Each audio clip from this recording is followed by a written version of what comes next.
Okay. And that way you'll be able Thank to you. share this video because I'm very informational, but also entertaining at the same time. I believe in I'm an Orange. I learned that recently while we're waiting on everybody to kind of join. I learned my personality. They did a personality test on me. And I learned that I was an Orange, which means I am a schizophrenic manager, they said. I'm sitting in this manager thing and they're saying, you know, they're schizophrenic. Oranges are schizophrenic. They're very fun. They have to have an atmosphere of fun. And I'm thinking, man, that's a horrible manager, who that is.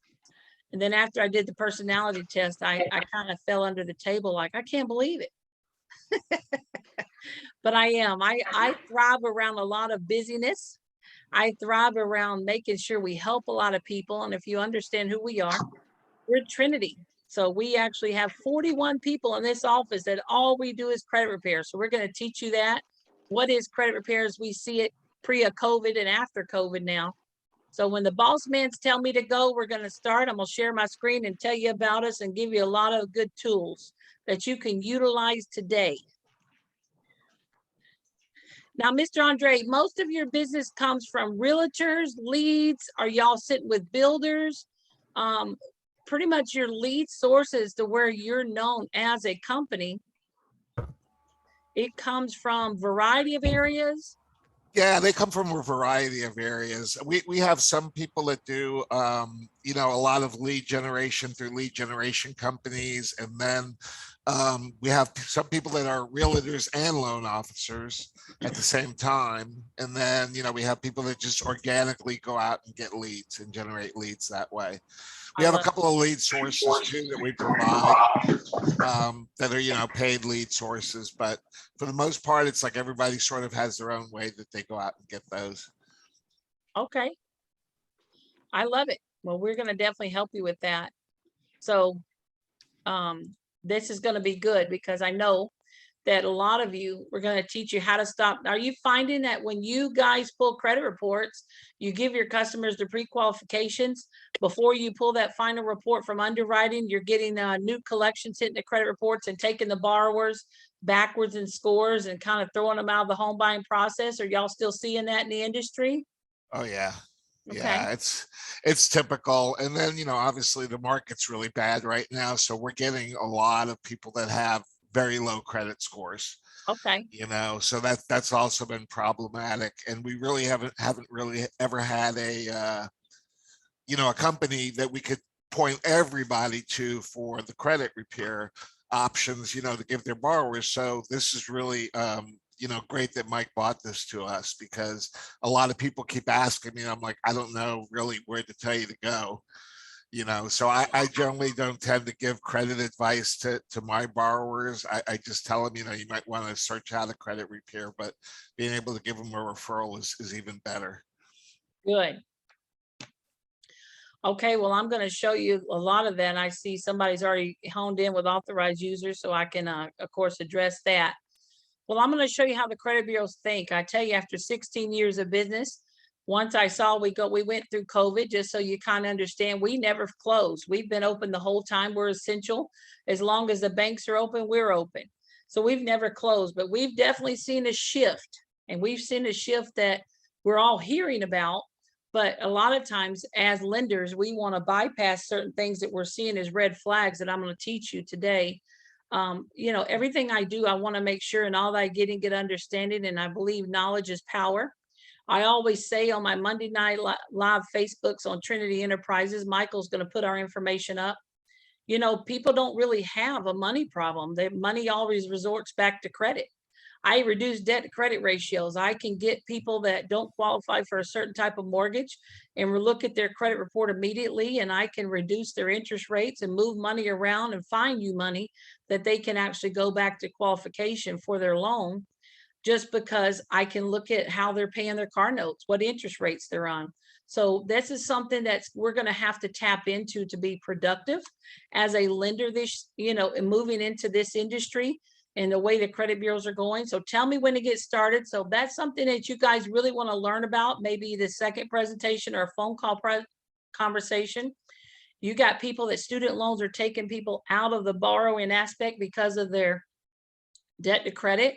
often I can reduce their debt to credit and find hidden money through their credit cards and their car payments, and reducing those interest rates to find you the money you need for the student loan. So that's something important that we need to talk about and not leave it as a secret. It's very important that we do that. So that's going to be good. And of course, if you want us to email you and share this with you, put your email and your name in the bottom platform, or Mr. Andre, if you'll send me who's on this, and I can send them, just our information, because we are very hands-on. I'll tell you, my love language is phone. I'm terrible at email, but I have Michael here, but my love language is phone because I do a lot of talking. 30 people on here, so this is a good crowd, Mr. Mike. And of course, I know Daryl Scott already. I didn't know, Daryl, you were with Mike and Mr. Andre, but we've all worked together. Can I get going? Are we ready? I'll just say a little bit before we get started. It's actually longer than 10 years that I've known you. I would look back at the emails, and I think it was 2007 or 2008. And we've been using Trinity, and I've sent over 70, well, me and my partner and other people, that loan officers that used to work for me, have sent over 75 customers that I know of, and I'm sure that other people have used them too. That's just what I know of. And I actually personally used them on an issue that I had when I opened my own mortgage office a long time ago. And we bought a bunch of Dell computers, and I hired an attorney, and the attorney wrote up a letter that I basically gave him and sent it to them. They didn't do anything, but Trinity was able to get the stuff off from Dell because they sent me half computers. They didn't send me the full computer. So I told them I wasn't going to pay for something I didn't get. Right. And it was an issue that was ongoing for like 8 months, and then Trinity actually got it done in 60, I think it was 60 or 70 days. Again, this was a long time ago. This was back in like 2008 or 7, somewhere in that neighborhood. And so just a testimonial, what she's going to tell you does work, and I've used them myself, and my credit score went up over 90 points after we got that issue resolved. So I didn't have bad credit before, and I haven't had bad credit since, but it was a nightmare to go through. And I'm sure you can be a little empathetic with some of the borrowers that you have on there. And there's some stuff, like some of it is there because they did wrong or they didn't pay a bill, but there is some things that aren't there or are there because of nothing that they did. So just a little testimony, a little background of why I actually invited them to come on, and I'll let Cheryl take it away from here. Awesome. Well, I appreciate that, because I believe relationships are everything. We open doors for people. So success, I believe a lot of times, Mike, and you and I and Daryl have learned this, is opportunities. And one of the things I want to teach you is that a lot of opportunities that come across your plate as a lender, you're walking away from opportunities that are quick fixes or simple fixes. Once we get through how you're going to see it, I'm going to use real reports that you see now, because I understand that your credit pool company markets you every day for credit repair. They say their credit repair, their rapid rescore process, or their what if simulators. So we're going to get into that, because I want to tell you that that's really sometimes a very expensive way, as you both all know. But yes, thank you, Mr. Andre. But a lot of times that doesn't regain the scores, because we learn that what if simulators and rapid rescores and what if simulators really has to be the burden of proof on the lender. I don't know the last time I got Capital One, maybe 1 out of 100 Capital One will ever put in writing that they added a late payment by mistake to a customer's file. Why? Because of liability.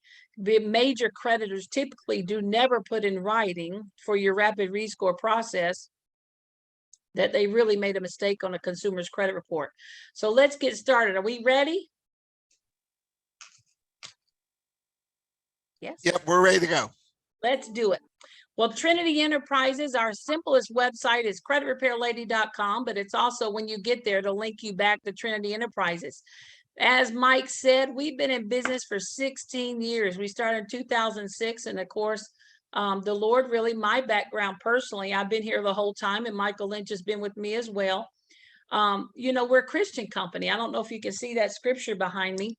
But my background is I sold fiber optic cable, and I pretty much built Las Vegas. And I actually went and installed a lot of cabling, Ethernet cabling, fiber optic cabling, back when ISDN was a 2-pair channel at internet. Because back in 20 years ago, we didn't have the internet like we had today. So when casinos wanted to go on business, they called me. And I was the cabling girl. My cabling jobs and my phone systems often ended into the hundreds and millions of dollar range.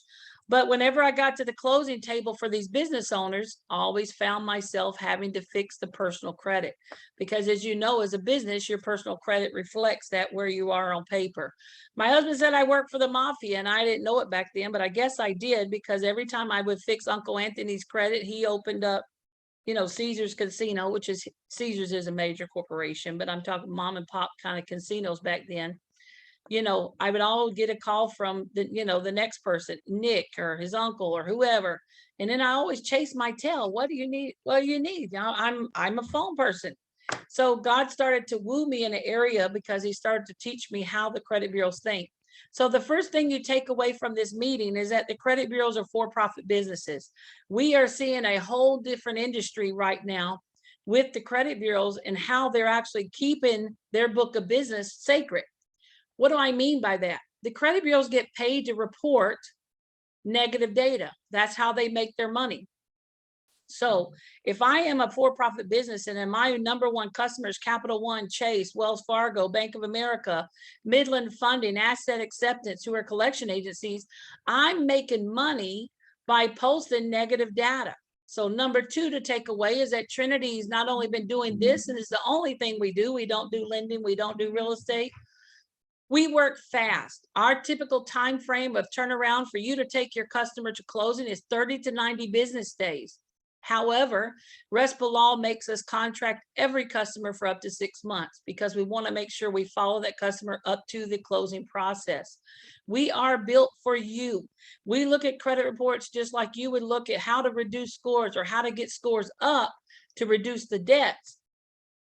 Everything you do in this industry is score driven. I hear every day, Cheryl, if I could get this customer to a 660 to 680, underwriting will forgive a certain amount of what I'm seeing here.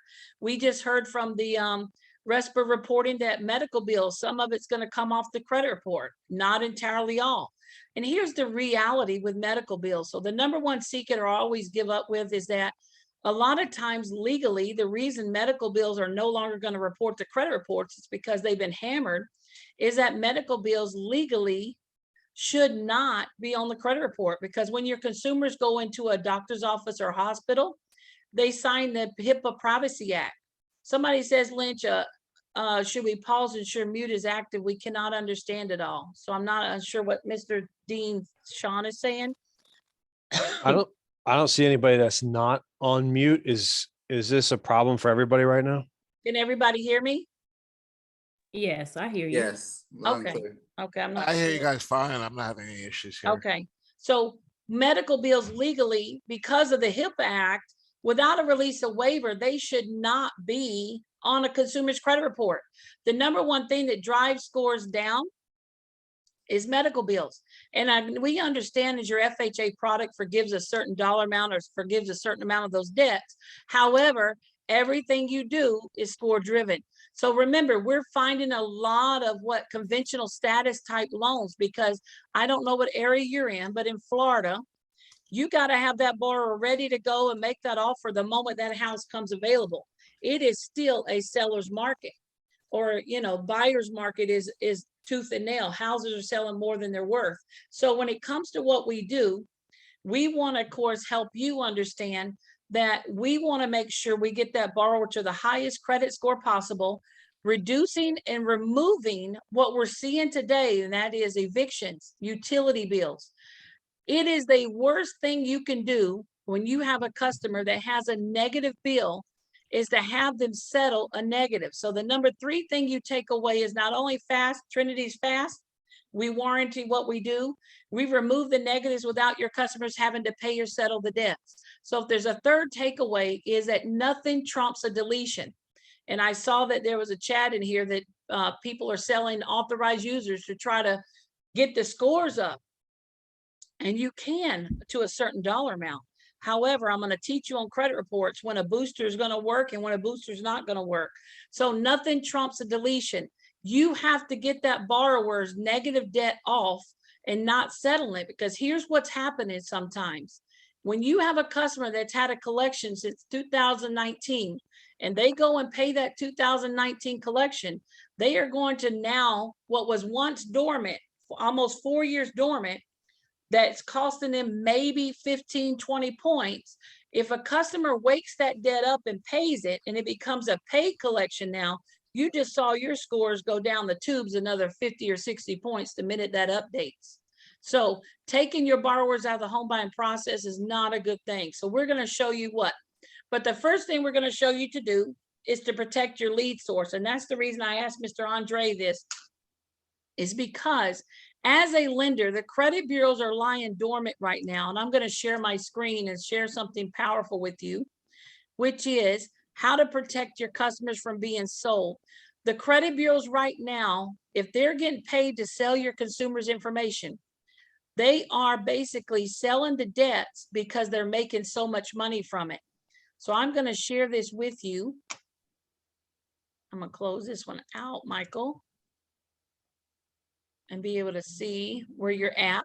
I'm going to stop you how to get the collections from stopping there. And it's through a simple site. Now, some of your lead sources come through realtors. Okay. So if you're getting leads from realtors and you are actually getting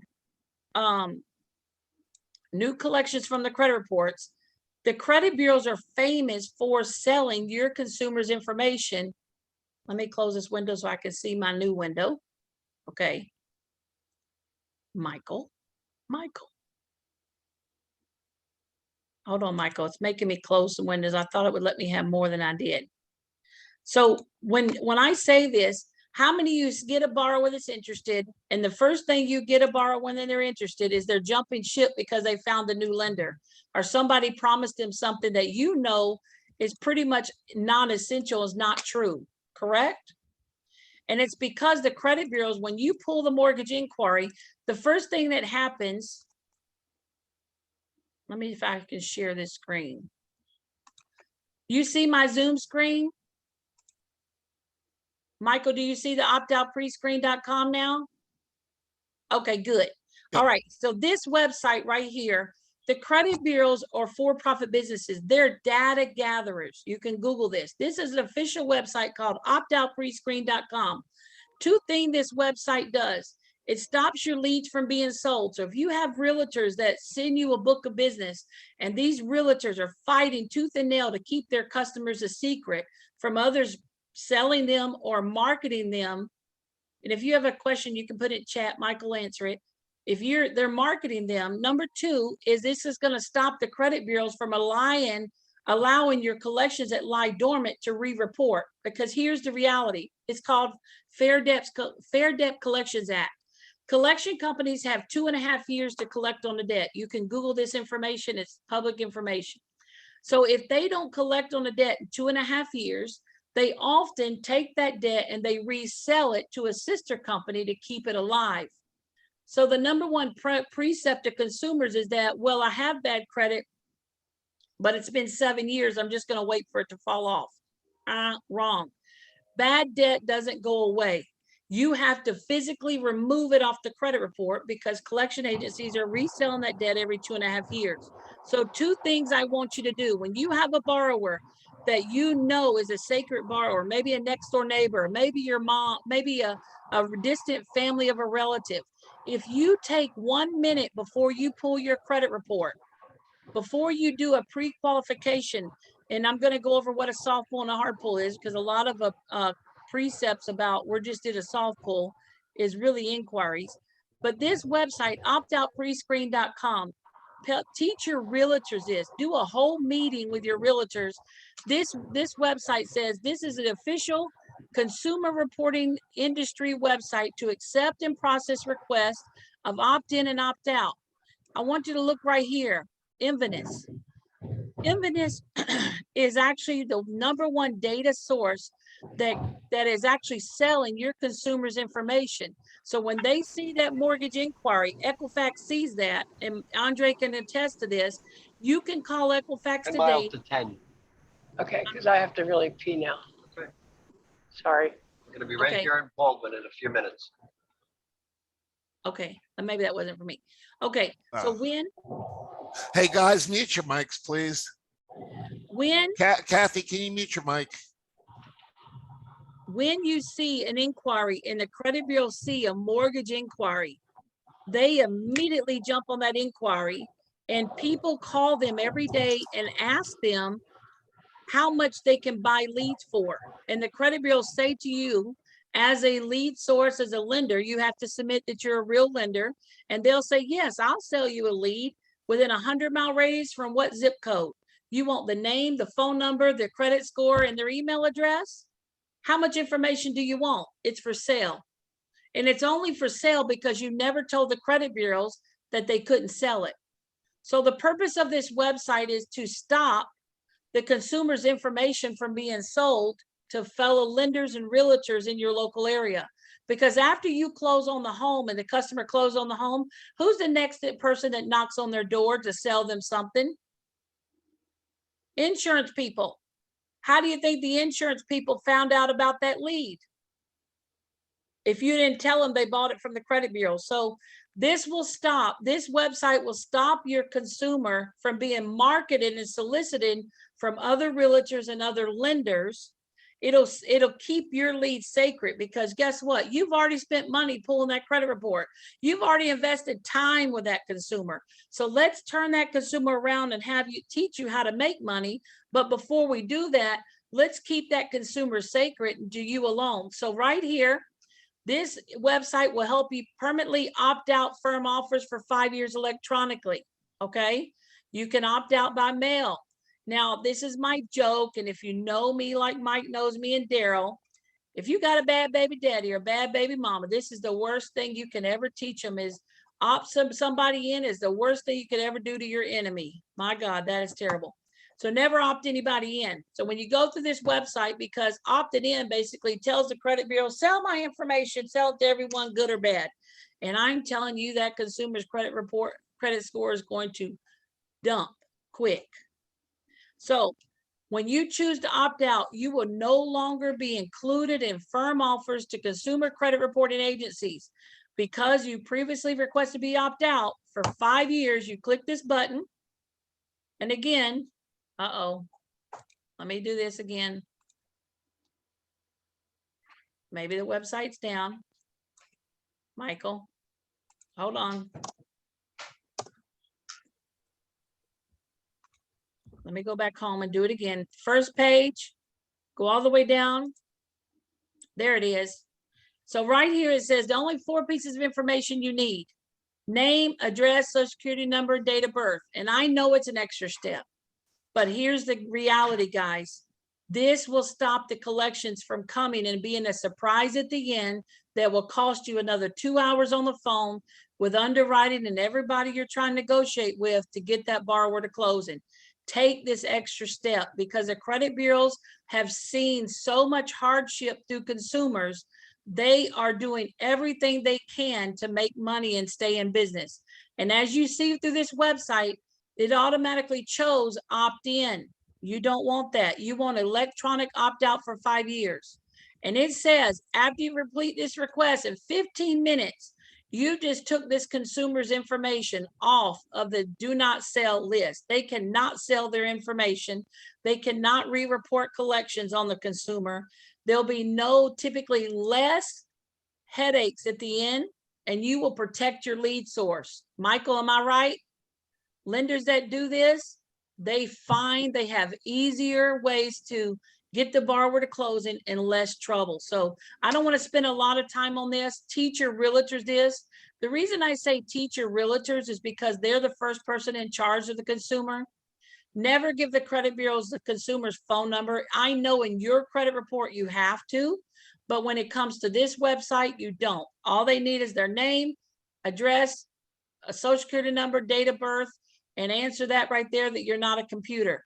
By confirming this, your name will no longer be eligible for a consumer sales list.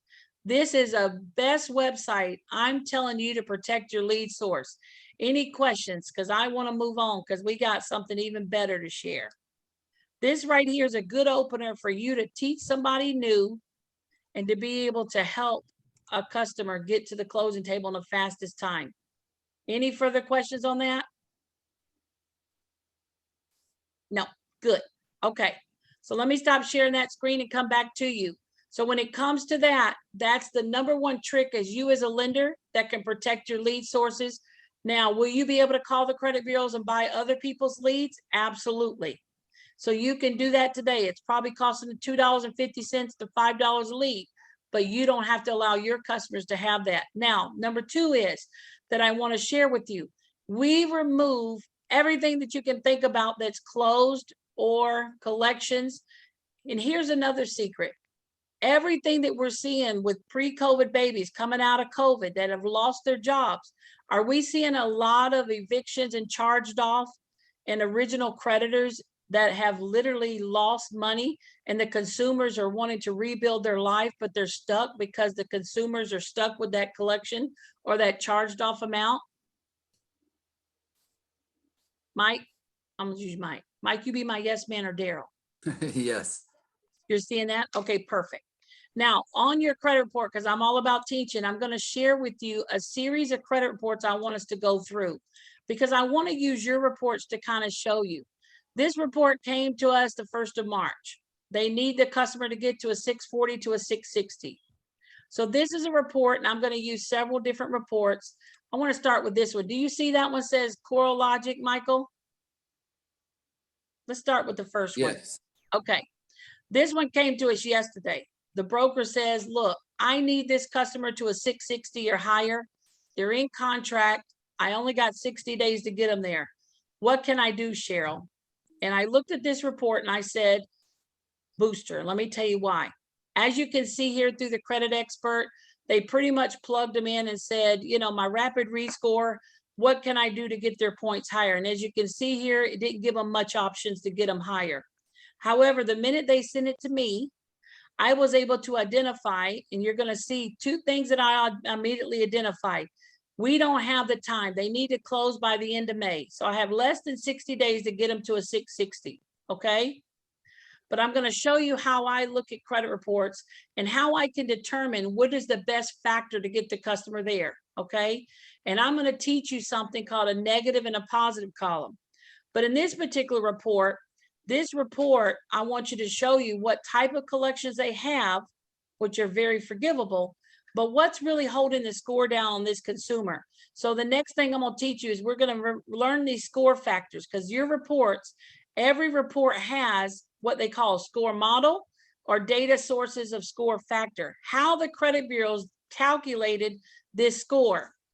And can you can't see it, I see. Can you see? You can't see that. Let me stop sharing. What do I mean by that? You see this right here? It said negative and positive. Yes. Okay. So when I'm doing this, you're going to see how I'm talking about. If you'll just do it on your piece of paper, this right here, score factor, it says 00038. You see that? I'm hoping I can highlight. I can't.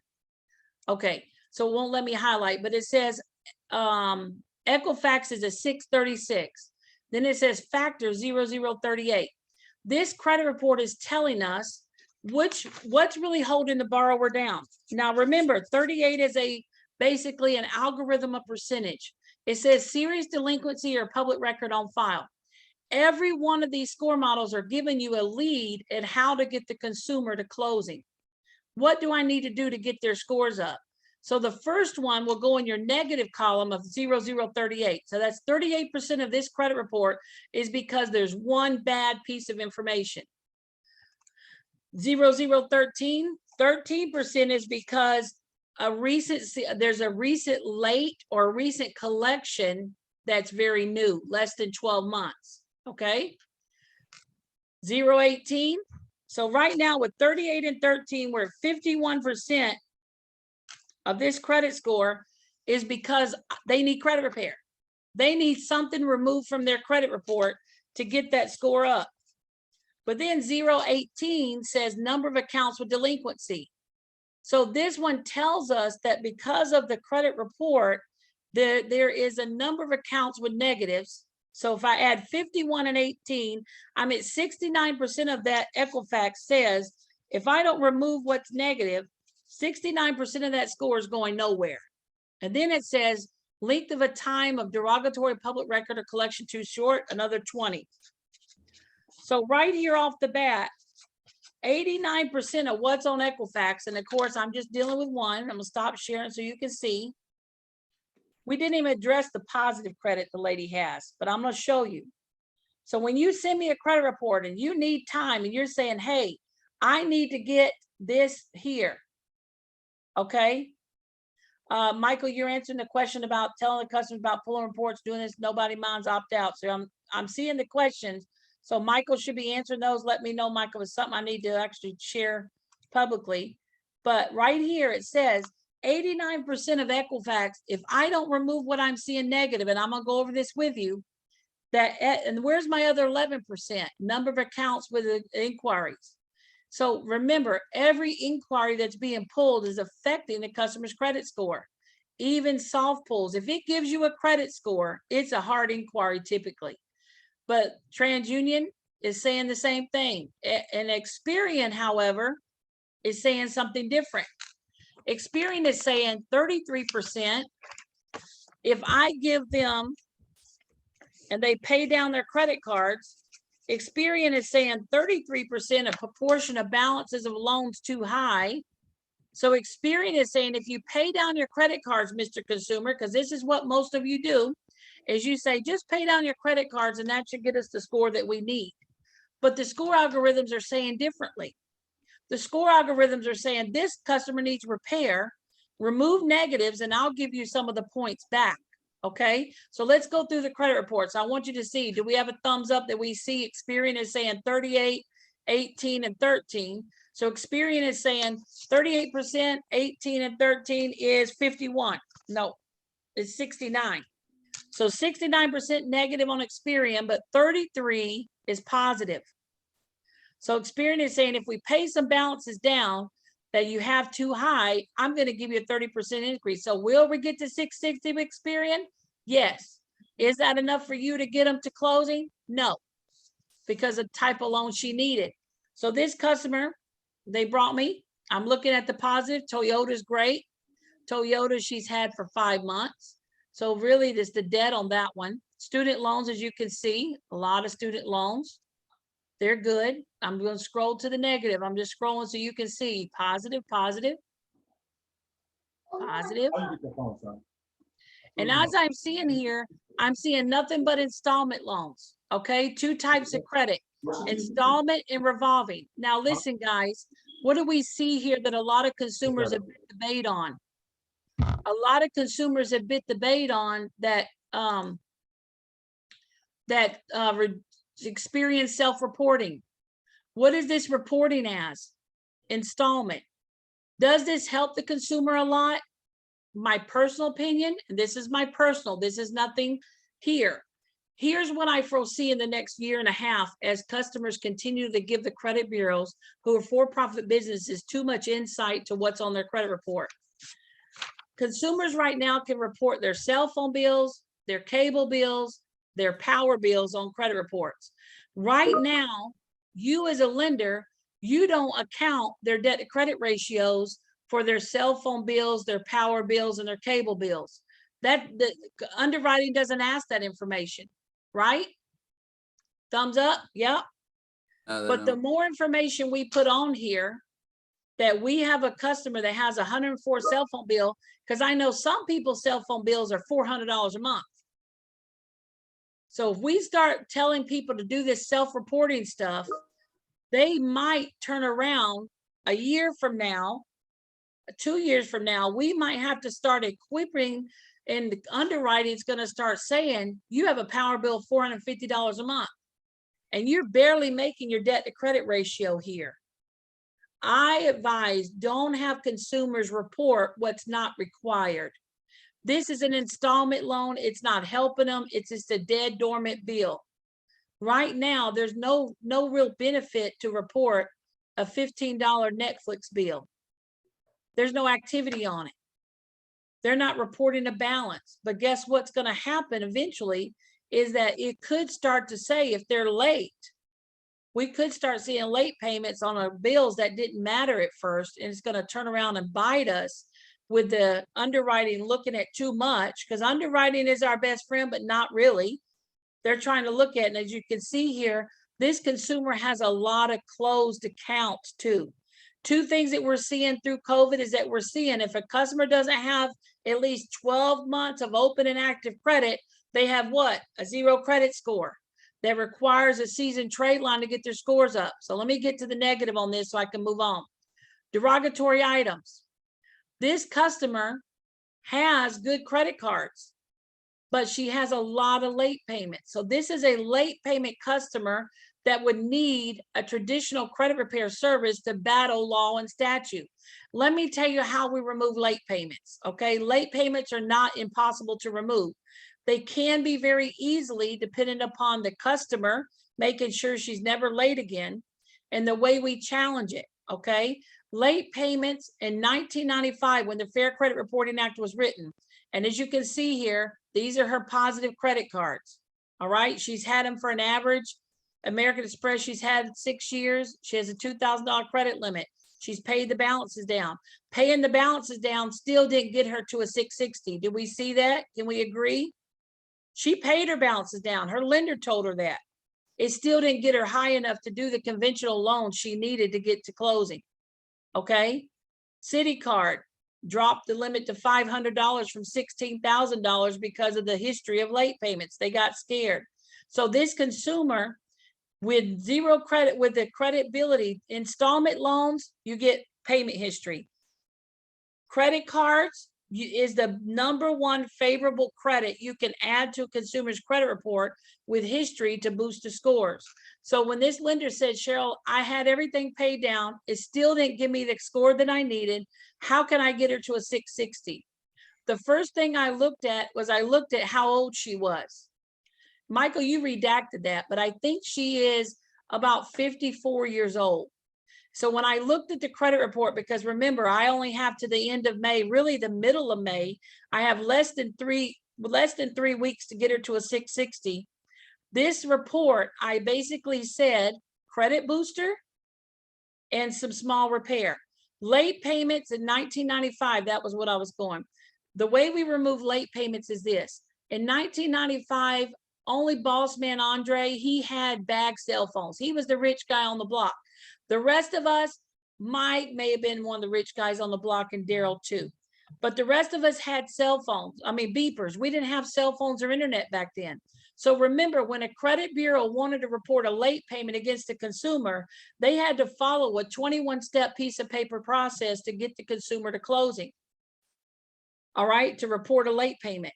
So in order to report a late payment, remember back then in 95, your mama mailed her bills through a checkbook. She put that check in the mail with her statement. Now what's happening is through eOscar, you can write that down, you can Google it. These creditors are no longer communicating to the credit bureaus via in writing on a 21-step procedure. They are actually communicating via eOscar system.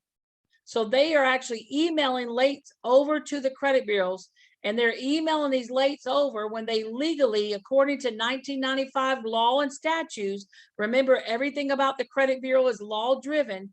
They legally are not supposed to be talking to Chase, who was their creditors, American Express, Nordstrom, Citi Cards. They are not supposed to be receiving these late payments via eOscar system. So the minute I looked at this credit report, I said 2 things we can do for this consumer, because her lender had her pay a charged off that we could have removed from Alliant Credit Union. She paid it. So that actually took us out of the ballpark. Still paid, still negative. Is still reporting as a negative paid collection. Didn't give her any points back to pay it.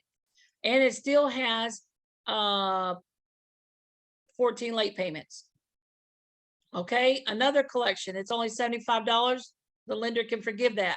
So what I'm going to do for her is, because her highest credit season trade line is 6 years to 7 years, I'm going to add a 25-year credit history to her name. Because at 54 years old, the minute she turned 18, she should have over 36 years of credit history active to her name. at how much time she has. Remember, credit cards are based on your name. And this is another secret for you. If you are got Capital One, Chase, American Express, like this young lady, and you don't have credit cards in the credit limits of $20,000, $30,000, you need to go to your credit card profiles and take out that you are a self-proprietor, a self-employed, or a contractor. You need to say that you're employed. Credit card companies don't like to work with self-employed people, because self-employed means if I don't get paid, they don't get paid. They like to work with people that are employed. So remember, this is the only thing that you can actually do and change who you are on paper, and start telling your credit card companies that you make more money than you make. Why? Because some of you have a 2 household income. But when American Express or Capital One ask you about your annual salary and they're pulling your credit report, they see the 4 car payments that they ain't asking if your wife is helping you pay. So they're looking at your debt to credit ratio. They're looking at your homes, your investment homes. They're looking at overall what you pay on your credit report versus what you say is the money you make. So we have to inflate our income to incorporate what our wife or our husband are helping us with to get the credit limits we deserve. So a lot of customers don't have the credit limits of $5,000 and $10,000 because they don't know how to say who they are on paper. Remember, the credit bureaus are looking for stability. So in order for me to get this consumer to closing within the next 3 weeks, pretty much, I have to have her scored a 660 or better. Is I'm going to do 2 things with this one. I'm going to add a 20 to a 30-year credit history to her name. It's going to be probably a Discover or a Bank of America, because she already has Citi, she has American Express, she has Capital One. So I can't give her what she already has. All right. I'm going to override the credit module system, because what did we see in the beginning of this score model? We said in the score model, the credit bureau said, if you want to get this customer to a 660 or better, you got to do credit repair. However, because I'm not dealing with debt, okay, this is what I'm teaching you. This credit report is negative payment history. So when it comes to payment history, it's a battle of law and statute. I have to go to the credit bureaus and say, you didn't follow that procedure. But this broker also can't allow me to put that account in dispute. So I have to override a credit model that's saying without credit repair, I'm not giving her her net worth and what she is in credit cards. I'm not going to give her an increase in credit scores because she's got negatives on her credit report that she hasn't addressed. So how do I override a system? I put her net worth on paper and her age to match her credit history. So when I add that 20 or 30-year credit card to her name, I'm going to match as science to who she is on paper and override that she's had this credit card. Because remember, authorized users, and I'm going to tell her, and I did, I said, ma'am, do you actually have, you know, a mother or father that actually has a credit card they can add you, that they don't overspend, but they've had it for more than 20 or 30 years? Because her credit history, remember, started only 6 years to 7 years ago, and she's 54 on paper. So when I look at a credit report, because I don't want you walking away from deals that are easy fixes, all right? Because many of you have deals like this that you are up against time and you're trying to be a superhero for your realtor. But what I just taught you about the credit models, and we're going to look at the next one, this credit model for this customer is not realistic. She doesn't have the time for me to do a 90-day credit repair on her and remove those late payments. She's going to lose the house that she spent to build. So I have to find a backdoor solution that's a legal solution, because somebody here is talking about something, whatever. But at the end of the day, Google authorized users. Are authorized users illegal? No, many of you that have credit cards, your credit card companies are begging you to add people to your credit card. Why? They want their data. They want their information. They want to solicit them for business, because remember, credit card companies are in competition with each other. Discover's not Capital One's friend. Chase is not Bank of America's friend. They're there to sell their product to the consumer. So it does not hurt their credit score, Tanya, to add a customer as an authorized user. Because remember, the liability of an authorized user is based on the actual account holder. It's based on mom and dad. So if mom actually has a late payment and she doesn't pay her credit card on time, absolutely, that late payment is going to reflect on me if my mom added me. But with the customer in this situation said, no, I don't have that relationship. I don't have anybody that I can trust that can add me to their account. Then I need help in getting that customer to closing. Any questions on authorized user and quick fixes? So when you send me a credit report, I'm looking at two things. I'm looking at, is this a credit repair that I can do fast? Or is this a better solution based on what I see? Because remember, the one negative she had, she paid that charge off before the lender actually got relationship because she thought she was doing the right thing. She paid that Advent Credit Union off. Then she had two little bills that was forgiven with collection, even though that's probably what I need to remove. But what am I up against? Time. But I know the algorithm that most of it's saying it's negative, but most of it's late payments. Based on that credit report, I can add her as an authorized user and get her a score to get to 660 or better based on my experience so she can get to closing. Now, here's a different situation. Did we learn something from that one? Just any yes from your Yes. talk. Okay, now here's another situation you're seeing. Okay, this one is a whole different. This customer, and this is a backdoor system. This customer is a real customer with collections and charged offs. So I'm going to show you a backdoor system right now because remember, two types of credit repair: traditional, which is law driven. You violated that medical bill. That's a violation of the HIPAA Privacy Act. You actually added that late payment, Mr. Chase, without following the 21-step procedure. I'm going to call them out on that procedure. I'm going to challenge them on their reporting aspect. Law Statute 611C, write that down. That's going to be your homework to Google. Law Statute 611C says if the credit bureaus have one piece of inaccurate information on a credit report, they don't get a second opportunity to correct it. So when I go to the credit bureau as though I'm your consumer and I call them out on a law or statute that I can easily see that's broken, I can have that whole negative removed, whether it's bankruptcy, repossession, utility bill, cell phone bill, evictions, you name it. I can have that whole debt removed without the customer having to pay or settle it because I found the credit bureau at fault on how they reported it. Okay, but this credit report's totally different. They need a 620 to a 640 or whatever to get to closing. I'm going to show you this credit report. This customer is going to have a loophole because many of your reports are seeing this now. How many of you heard that TransUnion about 6 months ago had a data breach? Experian about a year ago had a data breach.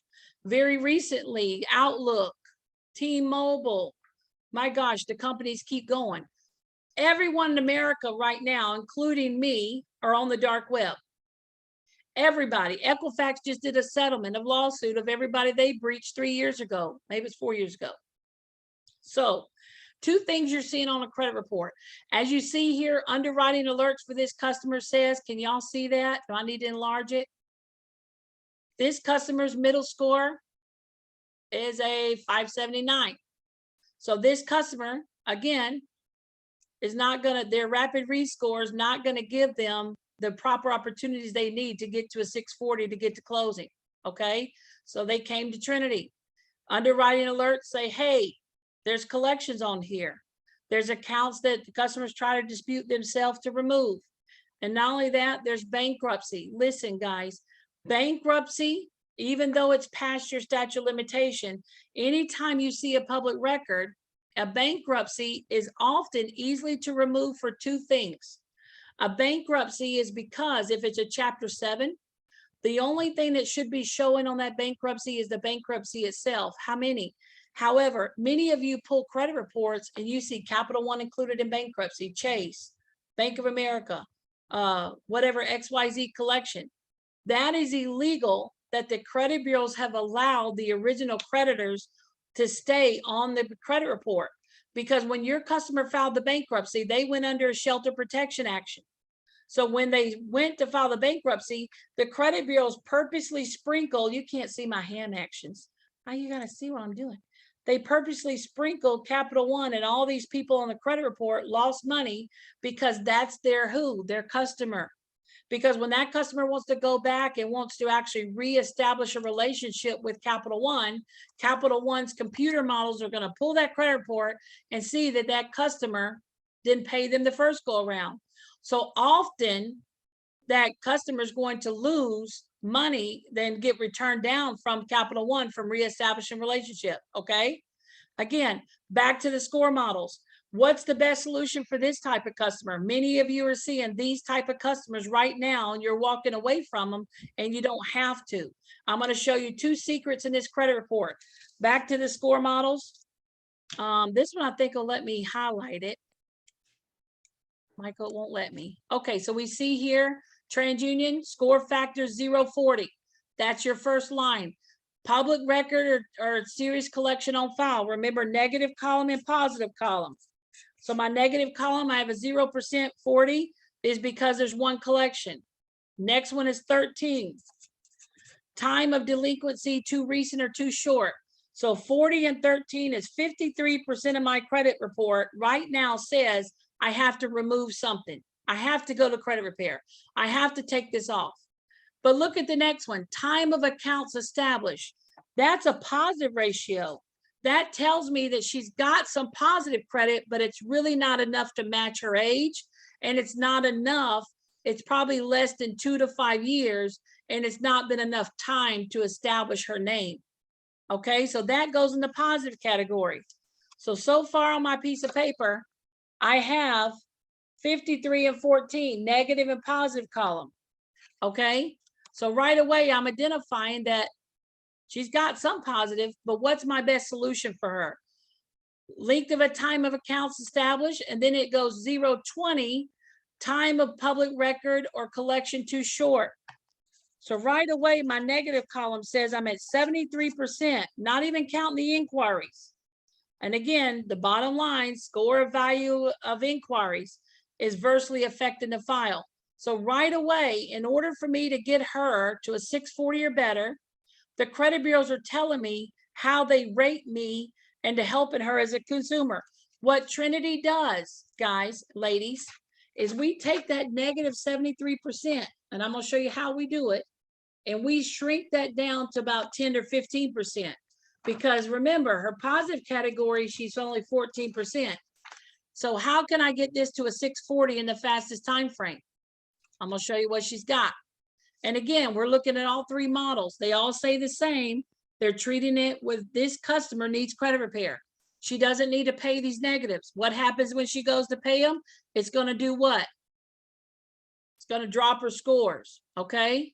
So when this customer, I'm looking for 2 things. She's got about another 90. She's got 90 days to maybe 4 months to get to closing. Okay. First thing I'm looking at for you, the recent late payments from December. I know that you can't have a late payment within 12 months. So she needs some repair on this account that she's had on her automobile. Okay. But let's keep going because I want to show you a factor here that's going to use and what's the best solution for me to get her to closing. What am I really dealing with? So far, just late payments, but there's big things on here. Okay. Right here, with a negative history, it is AD Astra Recovery, $1,400 collection from basically a like a speedycash.com place. I don't think you can forgive that. Your underwriting may be a little different, but at the end of the day, this has to be removed. And let me tell you how I'm going to remove that. Let's keep going. So remember, we got 1 collection. Cox Communication, $806. I know you can't forgive that. I don't want her paying that. I don't want her to take from her down payment money and pay that. I can remove that with her without her having to pay it. The next one is Frontline T-Mobile, $310. So right away we have 14, 15, 13. We're about $2,600 worth of negative items here that needs to be removed without paying. okay? Everything else, I'm looking at her closed accounts, and then of course, we see a bankruptcy. Bankruptcy's data last activity was 2018. I know if I get her scores up through these other 3 accounts, you can forgive that. And at the same time, removing inquiries. But watch here, fraud messages. Now, some of your credit reports are gonna say fraud alerts, fraud shield, okay? This is important, guys and ladies. When you see this on a credit report, this is an opportunity for me not to battle law or statute. What I do differently, and what you can Google us at Trinity Enterprises LLC. Google right now is talking about our Genesis program. The Genesis program is basically saying that we can remove anything that we see the credit bureaus, 2 credit bureaus have stamped her as a fraud victim, TransUnion and Experian. I'm going to actually go pull her dark web report, tell the customer, no problem, Mr. Customer, save that $2,600 worth of negatives that you have there. I don't want you paying that. But Mr. Customer, the credit bureaus on your own credit report are saying that some of this information could be mixed with the dark web. What do we say? Statute Law 611C says if I identify one piece of inaccurate information, the whole thing has to be removed. I'm going to do a fraud affidavit and that this customer is a victim of the credit bureau's own default of their data breach. Right away, Mr. Andre, within 60 to 45 days, I typically will see almost 80 to 95% all of that removed, that's collection or charged off, because the way I attack that is through their own systems. When the credit bureaus are found at default through their own reporting systems, there's no fight, there's no accounting dispute, there's no law or statute of battle. This customer will get the scores back 73% right away, minus the late payments, and get to closing. Any questions? No. How many of you are seeing that? You haven't paid attention to it, right? You haven't been taught that. So again, score models, percentage, what is hurting the customer the most? Yes, we can remove the inquiries, Yahweh. Inquiries are easy to remove, okay? So inquiries, again, are score factors because everything you do is score driven. This customer, by basically pulling the fraud affidavit from those 2 bureaus alone, I'm going to go after Equifax too, because they were the originator of data breaches. I'm going to be able to recoup with those 3 collections. My cost to do that would be $850 to $1,000 to get that removed. We warranty our work. We are a fixed cost. Cost should never be a factor when it comes to your customer. We do a payment plan. We don't drag your customers on for $100 to $150 a month with no hope to ever finish like Lexington Law. Those customers never get to closing because there's no benefit to that. They're battling law and statute. They're basically putting everything in dispute, throwing it at the wall and hoping it falls down. Okay, so remember, we are oriented to make sure we get your customer to closing by utilizing the own credit bureau's data sources at what they're saying on paper and how they violated the customer's trust through their own default. Any questions? I've given you some good information. It's probably been so much you're like, whoa, lady. Do we need to look at that report again? You see what I saw? You saw utility bills. You saw a charged off account that could not be forgiven, that needed to be removed in order to get that percentage of score where she needed to get to closing. Gerald, talk about, did a question from Yahweh about, can we estimate a new score range? Can you answer that? From my experience, Yahweh, I anticipate, yes, out of the percentage algorithms, I'll probably leave 20% negative. In other words, the late payments are something I have to battle law or statute on. Being she has 3 months, I'm going to go after those late payments to get the most recent gone, because this borrower could buy a home within 90 days or less from my credit repair aspect. So this score, I probably will get them to a 660. Will this customer ever get to a 700? Not without me removing that bankruptcy. Bankruptcies typically hold a score factor of 50 to 100 points based on if there's positive rebuilt. If there's no positive, because I know some of you are seeing bankruptcy on credit reports and the customer has a 702. But remember, when bankruptcy are on credit reports and there's no positive active credit, bankruptcies act like it's a positive factor, but it's still not positive because bankruptcies report like it's a positive open account. But the minute you're underwriting and your score models see it, they say bankruptcy and they flee away. So bankruptcies, remember, overshadow like it's forgiven, but it's really not. Kind of like what you see in accounts in dispute. It gives them a little points back, but the minute you remove the dispute, the scores drop. That's kind of how bankruptcy treats a credit report. It overshadows like it didn't happen, but the minute you remove that bankruptcy, it gives the points back that it took from it. So that's good. It's easy to remove bankruptcies because bankruptcies we see with this customer, she didn't have a violation of the Shelter Protection Act. Her original creditors are not left on her credit report. The only thing I need to remove from the bankruptcy, and this is my secret, is I'm going to ask this customer, Miss Customer, where did you live when you filed that bankruptcy? She's going to say, looking back at the credit report, I don't know what she said to me, but I haven't looked at her notes. But I'll go back and I'm going to look at her previous addresses. Michael, did you PRODAC though? You took those off? You probably did. Okay, well, yeah, he did. So I'm going to go back and look and say, let's say she lived at Baldwin Park. Okay, I'm going to take off the Baldwin Park off of her credit report address because it's not on her ID. She no longer lives there.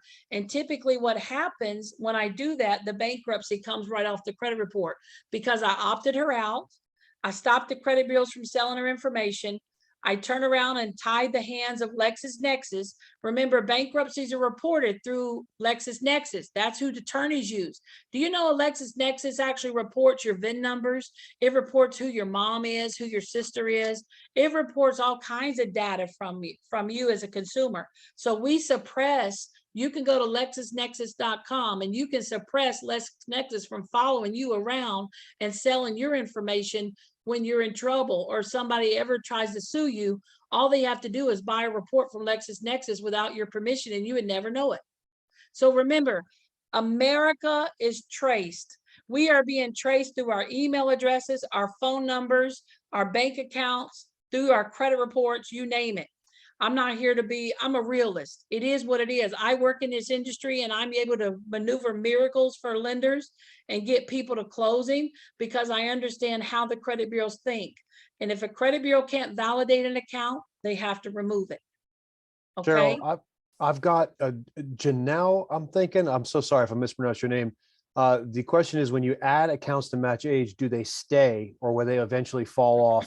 And then a secondary question, how will they utilize the account later? So authorized users stay on the credit report. Typically, Discover will say account inactive. So our authorized users typically stamp to the credit report and they don't disappear after 3 months. Customers has the opportunity to stay after 3 months, but if they don't want to stay after 3 months, typically it'll go from an active status to an inactive. Sometimes Discover will say terminated account, but the years of the 30-year history still stays closed. But remember, we learned in the beginning of this conversation, you're no longer getting credit, what's the word I'm looking for, right, Michael? Credit, you're no longer getting payment history for closed accounts. It's inactive. And I It's think inactive.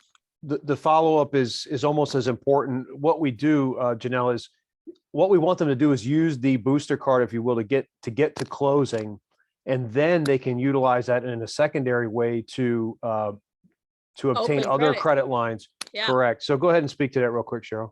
Yes, we will help them once they close on the home with you. Once we know you got the borrower to the closing table, Janelle, we will help them go and actually open a Capital One or Discover or Chase or Barclays, because we're going to show them how to apply. Because remember, the score models now, you're dealing with computer systems.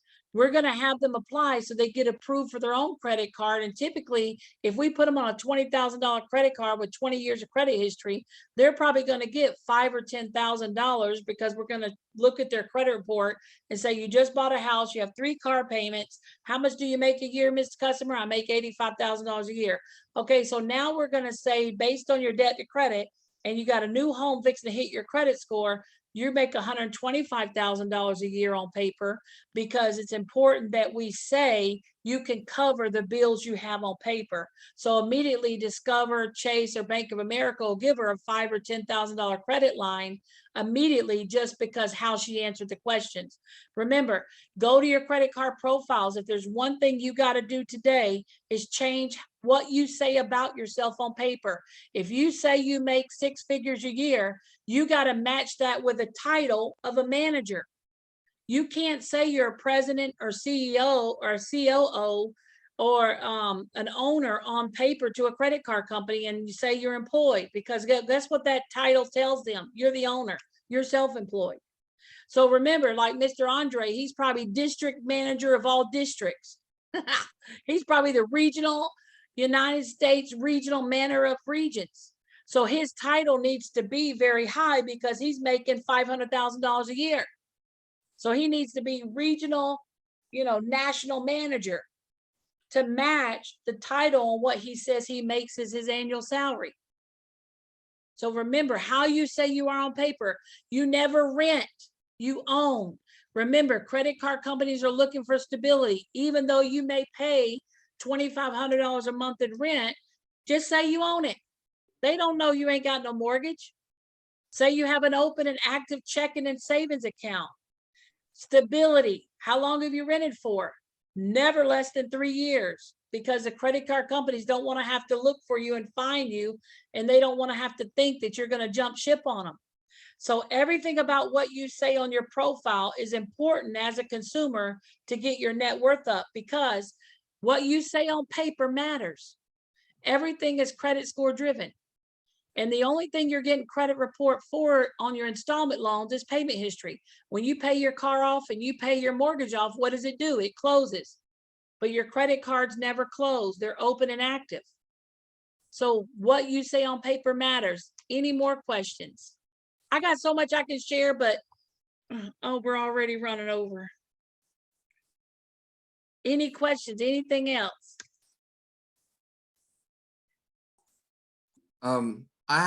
We have a customer that we're going to do a rapid rescore on. They had all their credit cards are maxed out, and we paid off one that was over the limit, and they just reached back out to us and told us it's only going to go up 3 points, but we needed to go up 8 points.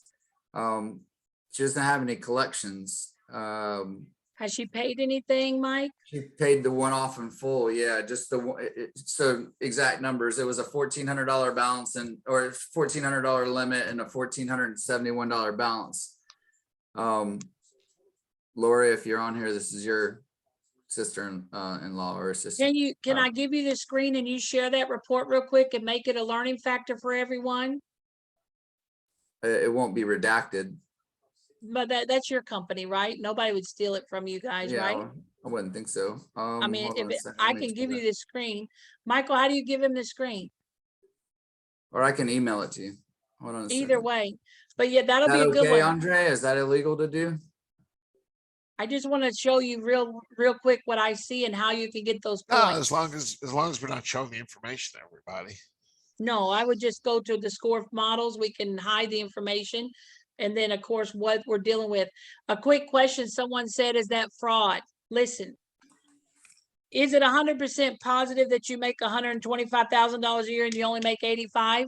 Remember I said in the beginning, if you're a 2-person household income, it's not 100% truthful. But again, a computer model is judging you at how you say who you are on paper.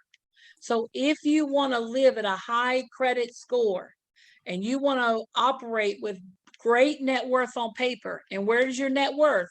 It's not in your credit card. It's not in your car payments and your mortgages. Those are debts. Those are debt to credit ratios. It's in your credit cards. If you want to live at a 0% interest and of course move money to make money, because I don't pay for hotels. I don't pay for plane flights. I know how to utilize my name in my credit cards to get the free rewards. So the credit card companies are never going to ask you for a tax return. It's a computer. They don't care. It's based on if you know how to do it or not.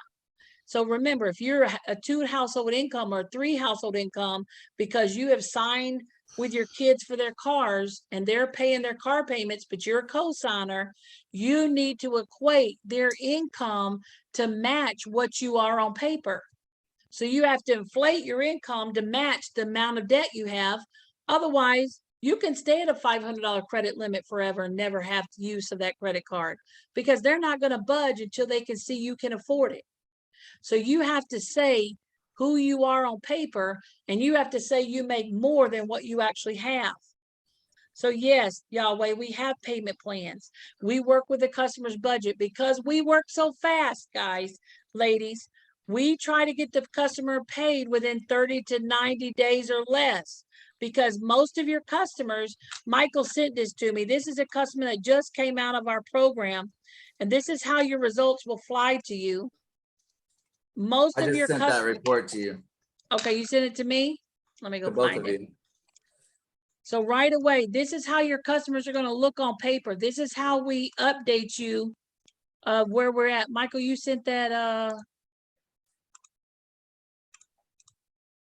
heck, I don't know where Michael's is. Let me just show you one. I'm going to share my screen with you. This is how your updates come. This is a Genesis customer. And Michael, find that credit report real quick so you can find it. Okay, so this is my inbox. I told you my love language is phones. You see, I got 1,800 emails, right? Okay, so this is how your updates come. All right, so they're sending me updates right now that I'm having to assign out. Let me get to my recent one. All right. I don't know what this one is. I ain't got nothing to hide. Here we are. This is a customer. Rhonda Yanita Green. Okay, she had 3 negative accounts. This is a Genesis customer. We found her information on the dark web. This report, this is her 4th check. So she's been in the program for 90 days. And I'm going to show you different ones. We got to get this major repossession off of her. We got her inquiries gone. Equifax, the minute we called them out on their system, they removed it. TransUnion, so pretty much with her, to get her to closing, we just have this one left. She paid these 2 off, and this is before she knew us. We removed the mortgage, I believe, was a paid foreclosure, and this one was a paid credit card to a credit union. We removed it, and it gave her scores back. Her score now with my FICO, she went from a 658. Cheryl, you What? gotta come off when you switch apps, if you will. Yeah, there you go. And then share the Word doc. I'm sorry. Oh, That's I'm fine. glad you did say that. Okay, good. Okay, can you see this? Yeah, we're good now. Okay, so this is Rhonda. My FICOs are credit monitoring we're utilizing.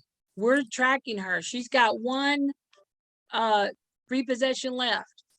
She paid this charge off account. This is before she met us. She paid a $12,000 credit card. She settled with them. And then she did Wells Fargo foreclosure. Michael can pull the original report up. As you see here, the broker got this update. So she's been with us 90 days. Equifax, we totally removed the foreclosure, took off the paid credit card, and we removed the repossession. Took off the inquiries. Now we have left on TransUnion just the repossession, took off the foreclosure. But look what happened to her score. She went from a 667 to a 669. Not much. Still got the repossession. Equifax, she's a 78. She went a 782, 743. I'm gonna look at the bottom. I think her credit cards are high. But TransUnion went from a 658 to a 692. And it tells me here she has no utilization of credit cards. So she's doing good. I have to get that repossession off. So it tells me that I still got incorrect addresses on her. I still got work on TransUnion and Experian, and that's where I'm going to be able to wiggle that car off, is that 2 addresses are still following her that validates this repossession. Okay, let me show you another one, because this is a Genesis customer. This is a hard one. But we're absolutely ready for the game. Michael, you sent me one.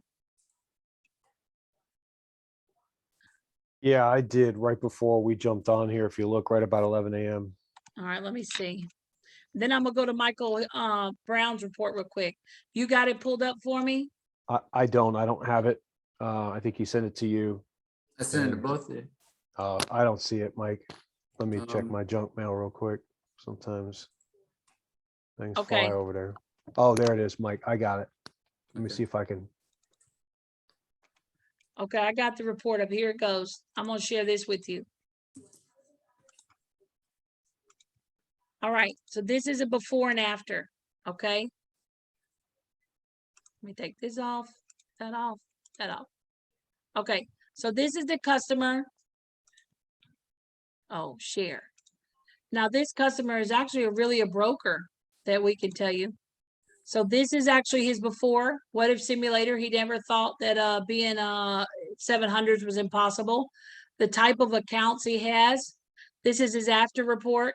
His name is Terry Kolajic. He's with Movement Mortgage. But we pretty much put him through the Genesis. The type of file that he had here was this. Let me unshare. So his middle score went after we got these mega charged offs removed. He was on the dark web. As you can see, his what if simulator didn't give him much hope to remove, but like 20 points here or there. And then let me unshare and reshare. This is actual what a lot of people are going to see. When your customers go to us, you're going to get a breakdown of this is what we achieved on a monthly basis. This is Terry, this is Diana. So here, she's been with us, her first check. She had on that credit report, Michael, I don't know if you can pull it up. On that credit report, she had the fraud affidavit on there. So Michael can show you the fraud affidavit. She had major creditors not paid. It's always easier for your customers to not have these items paid. They're always easier to remove, not paid. But as you can see here, these accounts are not paid. So we can a lot of times just remove them without problem. So these accounts, she lacks credit right now, I think. So that right there, this one, she's a 599 because we took off so much payment history. This one's a 587. That's Equifax. These accounts are gone from her credit report. So right away, you can see that we're back. So right away, you can see that we took this off and that we got these items removed just from the Genesis program and being able to basically say she's on the dark web. So let me look at Mike's report real quick. Bear with me. Michael, you have it up? It won't open for me. You're going to have to look, see if you can open it. Okay, hold on 1 second. Let me get it. It was giving me a problem too, so I'm gonna resave it under a different name real quick and try to send it again. Okay. All right, hold on. Let me see. Tell me any questions, folks? Any questions? So that was amazing. All those red things that got removed, and that was how long to get those removed? That was, well, actually, I think this would be beneficial too. So what I was just mentioning leads me to a question. If there's, say, like 20 negative things on a credit report, can you explain to them that that's not like an overnight fix because you can only attack so many per month? Is that accurate, what I'm saying? You're on mute or can't hear you, Cheryl. You're on mute. Sorry. There you go. No, not with us. We don't piecemeal it. That's your typical monthly credit repairs that want $100 to $150 a month. Okay. They basically want to keep that customer alive and keep them going. Yeah, something's wrong with that file, Mike. It won't open at all. I just sent it again, see if it works, but It's unfortunately that's really, same thing with the second It's one, Mike. corrupted. So not with us. We go after everything. Remember, we look at the actual credit report. What is the best thing for the consumer? Is it mostly closed accounts, charged offs? Does your report say that there's a victim of identity theft on there? Are they a fraud victim? Okay, if that is the case, then a lot of times we can just take that off as though it never even happened. We can just totally remove it off the credit report. So remember, it's based on who it is. I'm gonna show y'all one more thing and I'm gonna let you go since I can't get that one on. I just sent it again. I think that one will work. Okay, So so guys, that's amazing because like Cheryl's explaining, if a lot of places have like, 3 to 6 accounts per month that they can send in. All that does is enable the Lexington law, like she mentioned at the beginning, as a big culprit. And we have a lot of people that come over from them and they've been with them for 6-8 months to charge them $400 or $500 to start, and then $100 to $150 a month to continue with them. And then all they've done for them is put items in dispute. I don't know if Daryl's still on the call, but we had a loan that we closed last month that it was a collection in dispute. And if it's an FHA loan, if it's over $1,000, we got to remove it from dispute before we can close the loan. So that cost the borrower another $160 to remove the item from dispute, so we could, and then pray that the credit report score didn't go down, so we could close the loan. And luckily her score didn't go down when we removed it from dispute, but it basically didn't do anything for her. All it did was hide that account from the credit report, so it wasn't factoring too much into the score. What Cheryl said at the beginning is 100% true, that a deletion is better than anything. And that's why if any of you have spoken to me, I'll tell you, if there is a collection on the account, you're trying to get it done real quick, then I would say I'll call them and offer them 30 cents on the dollar, but only if they delete it. And 90% of the time they won't do it, but I've had a success that way. But if there's other ones, then obviously Cheryl's Trinity is going to be the best avenue to get those things taken care of. I just sent them another credit report that is a typical equation or a typical scenario that we see, which is someone with a lot of debt. So I sent that over. I'm not sure if you guys could open it yet. all right, let me see. Yeah, you got to be careful, Mike, because right now, the first thing when people are calling, they're being voice recorded. So if they admit that that's theirs, remember the credit bureaus are going to get those voice recordings and they're going to submit. I mean, the collection agencies are going to take those voice recordings and submit that to the credit bureau that the customer just admitted that that was their debt. So you got to be careful that the customer doesn't mess it up. Okay. Because if they basically say, yes, this is mine, then we are going to have to, of course, I'm going to use this, Mike. I'm going to use Terry Kavares because he's already said we can use him as a testimony. I'm going to show you the broker with Movement Mortgage. I got his credit report as before and after. And I'm going to show you so you can see real-time data, how clean this gentleman is. Mike, I still don't have yours yet. Oh, no, not yet. But let me show you right here. This is the gentleman you just saw that we redacted some information, and I'm going to show you his before and after so you can see what he looked like on paper. Now, he's a real Genesis program. He didn't believe none of this was true. All right. He's with Movement Mortgage. This was his real score, 667, 675, 643. He said anybody can call him at any time and he will tell them about Trinity. He's like Mike and Daryl, that he believes. And he is sending over customers that we're sending back to him that are cleaned up. Okay. And I sent him one yesterday and said, here's your customer. I'm going to hide his social. Right here, look at that alert on his name. Hold on, there it is. Right here on this credit report, it says TransUnion has mismatched information. The minute I saw this, I'm going to move past his scores. I want you to see his, I immediately saw he had Fraud Shield.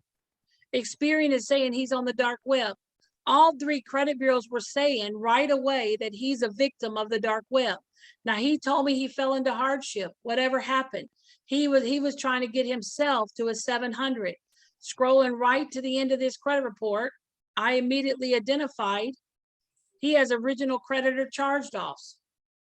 So these accounts, big accounts, over $64,000 of negative charged offs that we did. And we basically went and said to the credit bureaus, because of their own default, that they have to remove these negatives. Look what happened here. Okay. This is his update, just so you saw. Within the first 60 days, he was blown away. When we sent this to him, within 60 days, he had, and he said, we can legally give you his phone number. He could not believe that this was his case. Now he has one little negative left.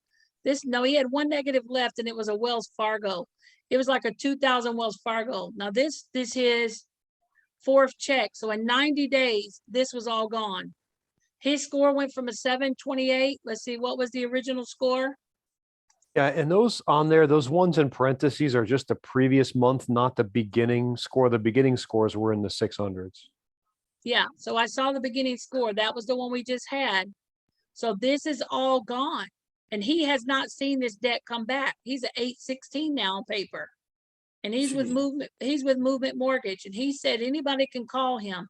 So I can, if you want to talk to him, but he's a believer in what we do. His last name's Kavaris, but that's his first name. He's with Movement Mortgage. He goes by Terry.